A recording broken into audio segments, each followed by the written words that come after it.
Hello, I'm Sri Durga. Me and my friend Vishnu are going to present a PPT on our project using AI and ML for early detection of Alzheimer's disease. We're going to cover the topics such as firstly, we're going to introduce that what is Alzheimer's disease, then how AI and ML are used to detect the disease at early stage, then proceed with the proposed system that is used to detect the disease. Then about the system's architecture, which is a visual representation of the proposed system that includes algorithms, models used in the system. Then my friend Vishnu is going to discuss about the implementation part of this, the working model, and the results that were obtained after the implementation. And finally, the conclusion and the future work. So let us understand what is this Alzheimer's disease. It is a progressive neurodegenerative disease that is responsible for up to 70% of dementia cases. The sixth leading cause of the mortality in the nation, according to the Centers for Disease Control and Prevention, is Alzheimer's disease. This disease often begins at 65 years old. Its symptoms typically start with difficulty in remembering recent events and worsen over time, including language problems, disorientation, mood swings, and loss of motivation. As the disease advances, patients may withdraw from society, ultimately lose bodily functions, leading to death.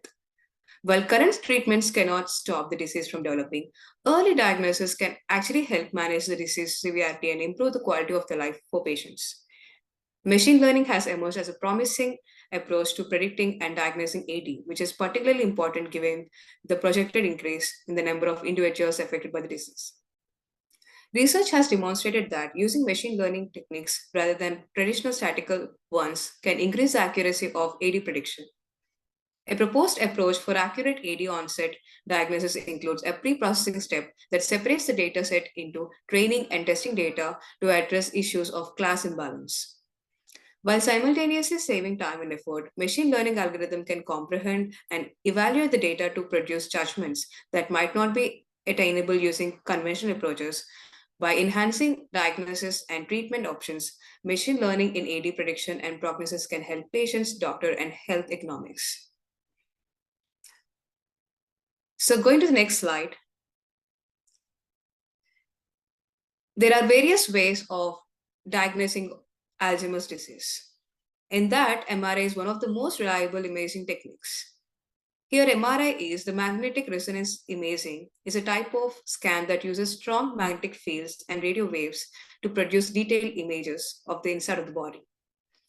MRI scans can help medical professionals identify changes in the brain, including the presence of amyloid plaques and protein tangles, which are the two of the hallmarks of Alzheimer's disease. AI and ML can be used to analyze the data from MRI scans to identify patterns and abnormalities that may be associated with the Alzheimer's disease. This can help medical professionals make more accurate diagnosis and provide more personalized treatment plans for patients with this disease. So now to the next slide.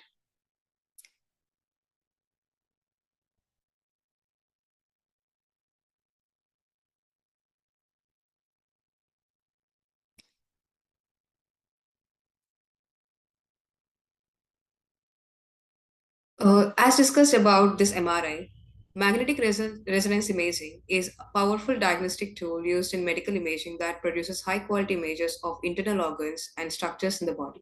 However, the amount of data generated by MRI scans can be overwhelming and difficult for human experts to analyze efficiently. To address this challenge, AI and ML techniques have been applied to automate the process of analyzing the MRI images. These techniques allow for faster and more accurate diagnosis by leveraging the power of machine learning algorithms to identify patterns and anomalies in the data. Now let us proceed with the proposed system. Alzheimer's disease in its early stages requires the system to make use of pattern recognition tools. Here, we are using the OASIS database, which is the open access series of imaging studies, which offers neuroimaging data for disease diagnosis and surveillance. Let us now go to the system architecture.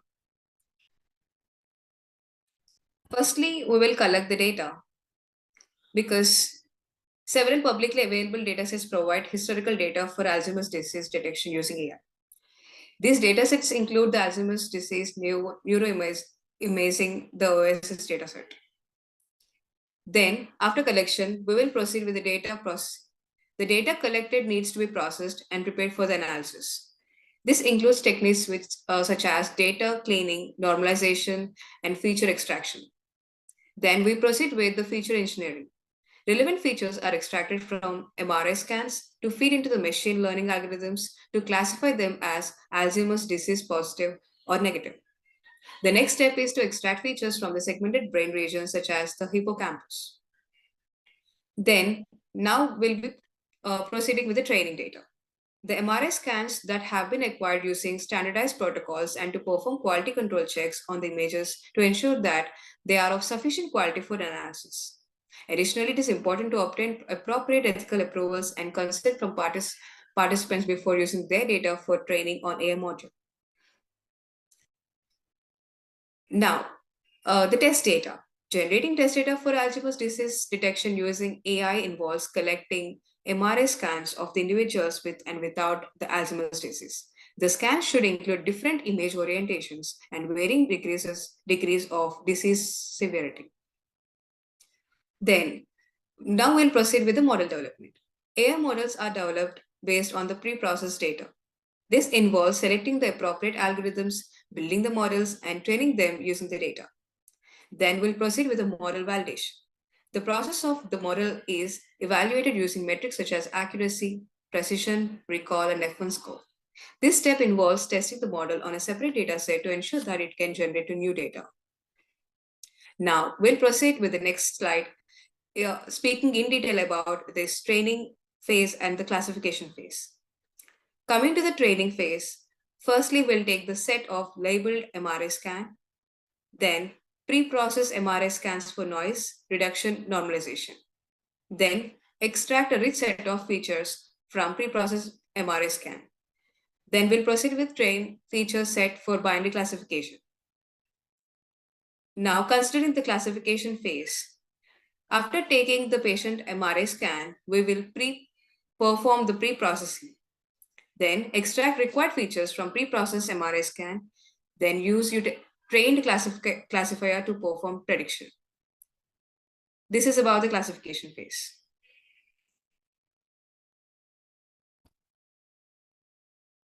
Then my friend Vishnu is going to proceed with the implementation part of this proposed system.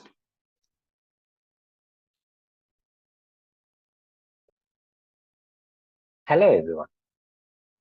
As Durga discussed earlier, we have developed the application using Python as the main primary programming language. Well, everyone know that Python is a popular programming language for the artificial intelligence and the machine learning development due to its ease of use, vast collection of libraries, and flexible syntaxes. In this project, the main idea is to detect the Alzheimer's using the MRI scans, which requires a computer vision. What is computer vision? The main purpose of the computer vision is for image processing, object detection, and face recognition. So how is this going to train? To train the image modules, we have used CNN, nothing but convolutional neural network. It's a popular technique for the image classification. Also, we have used the framework called TensorFlow or the Keras. It is a user-friendly interface to build, train, and evaluate the CNN that is used for the image classification tasks. And there are some more libraries that we have been implemented. Some of them are OpenCV. It is used to enhance the quality of MRI images and extract relevant features and prepare them for the training the model. Also, the Matplot library. It is a data visualizing library used to create a static, animated, and interactive visualizations in Python. Further, how the CNN can classify the images. As you can see the image, the CNN takes the image as an input and applies a series of convolutional layers that extracts features from the image. Each CN layer applies a set of filters that input images to extract relevant features. In a CNN, the input images is passed through a series of conventional layers where each layer applies a set of filters to the image to extract features that are relevant to the task at the hand. Each filter in a small matrix of weights that slides across the image, performing a dot product with the local patch of the pixels at each position. The output of the conventional layer is feature map that highlights the presence of certain patterns or the textures in the input image. The feature map is then passed through a linear activation function, for example, that is RELU, to introduce a non-linearity into the model. This process is repeated for several layers, with each layer learning increasingly complex and abstract features from the input image. After the convolutional layers, the output is flattened and passed through one or more fully connected layers, which learns to classify the images based on the features extracted by the convolutional layers previously. The output of the final fully connected layer is passed through a softmax activation function to produce a probability distribution over the possible outcome classes. During the training, the weights of the CNN are adjusted using an optimized algorithm such as we have used ADAM to minimize a loss function between the predicted and the true labels. Once the model is trained, it can be used to make predictions on new unseen images. Now, let's see the working model of the project.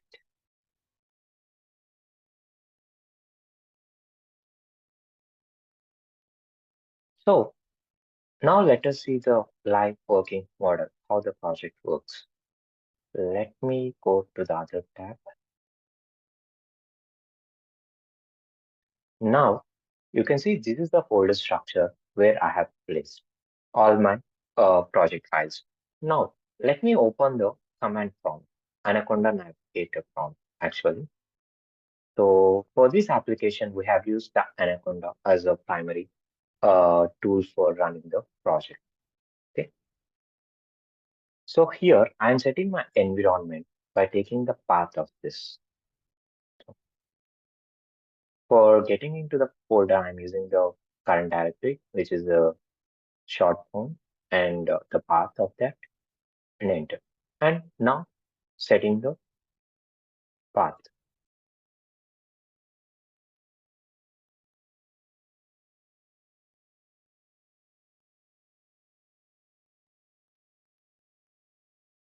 Sorry, it's my bad. It's Jupyter.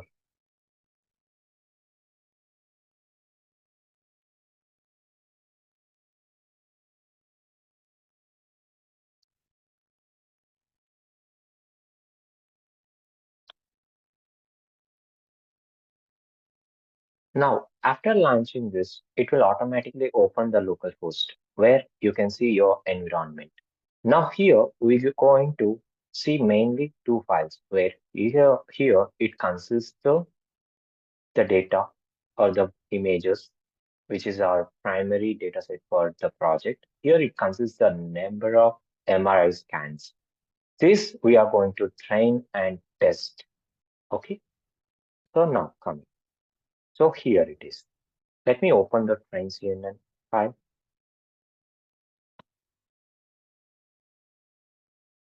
So let me give a brief introduction to this.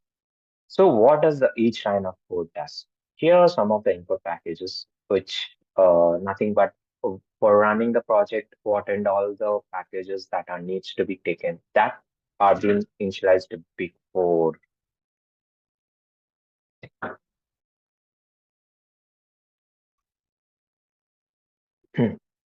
As you've seen the input packages, now let me run all the cases. So I'm going to the kernel and restarting all and doing. So it is running each block and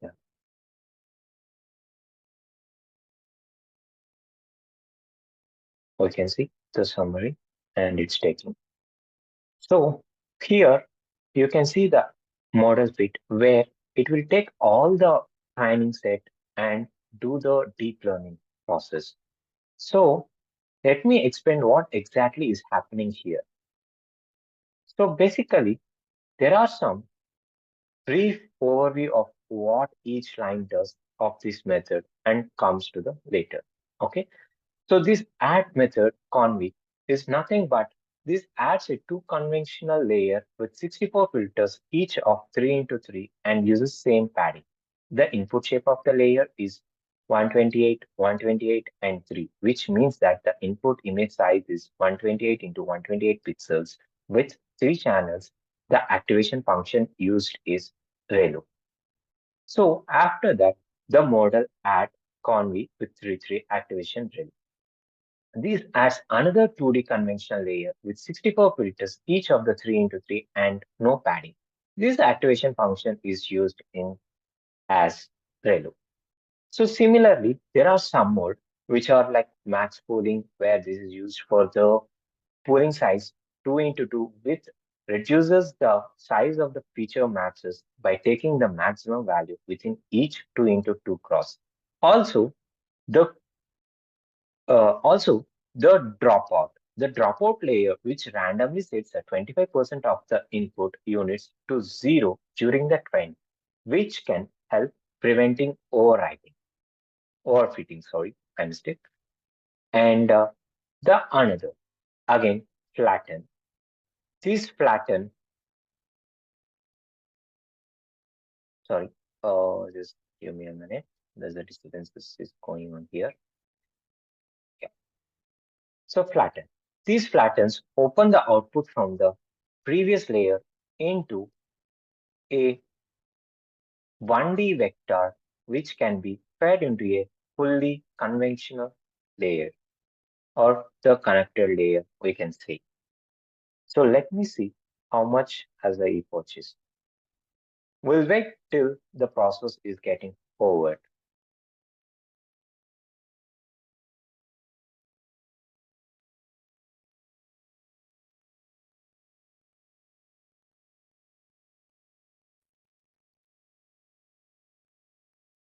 So as you can see now, here the last training model is being running. Before it gets completed, let us see one more line of code which is more important in this. So this model.summary, basically this function is called by Keras that prints out the summary of the CNN model that has been defined and compiled. This summary provides the information on the number of parameters in each layer. So the output shape of each layer and the total number of trainable and non-trainable parameters in this model. As you can see, in our project, we have 14, 1 crore 48 lakh 13,570 params have been used, and all of them got trainable, trainable params, and there are non-trainable params, as you can see. So let us see. It's taking a couple more minutes. We'll wait for a couple more minutes, and after the training model is completed, as you can see, there are some more here. The model structure and model.save method. This model.save methods is used to saving the weights that allows the model to be reloaded at later time without having to retain the model from the scratch. This can be useful when working with the large models that can take a long time to train. For example, in this, it has been taken around like mostly 10 minutes as of now. You can see the seconds with the each epoch has taken. So let us see. Still, it has been counting for 30 and we'll wait for a couple more minutes.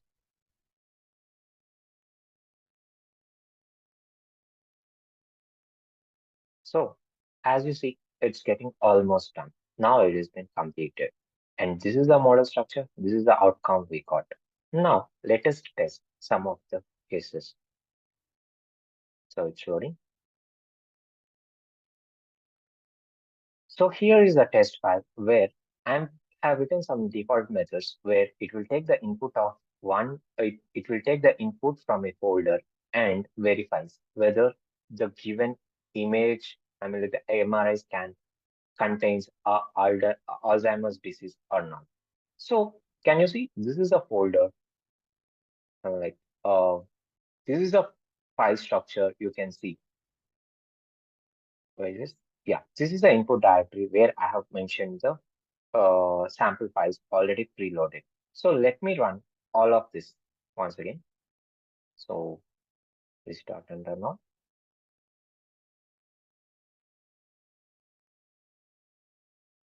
So it's taking the time to run.